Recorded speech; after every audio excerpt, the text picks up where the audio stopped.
16/4/2014 அன்று நாடாளுமன்ற தேர்தல் நடந்து கொண்டிருக்கும் பொழுது மரியாதைக்குரிய பாரத பிரதமர் மோடியை சூமடுங்கயா, பாரத பிரதமர் மோடி எதுக்கு போய் பார்த்தாரு?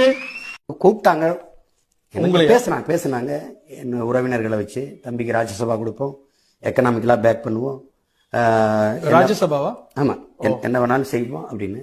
நான் அதுல இது பண்ணல. பலமுறை பேசினாங்க. ஏன் பிரதமரே ஒரு சீக்கியர் ஒருத்தரை நேரடியா என்னோட பேச அனுப்புனாரு. ரொம்ப நேரம், ஒரு 1/2 மணி நேரம் பேசினாரு. என்னன்னு? மோடிக்கு சீமானா ரொம்ப இஷ்டம், சீமான் வரணும், அதுக்கு என்ன வேணாலும் செய்யலாம் அப்படின்னு சொல்லிட்டு இருந்தாரு. அதே சொல்லிட்டு இருந்தாரு. 2009 ஈழத்துல இனப்படுகொலை செய்த காங்கிரஸ் கட்சியை எதிர்த்து களமாடிய நாங்க எங்க அனில்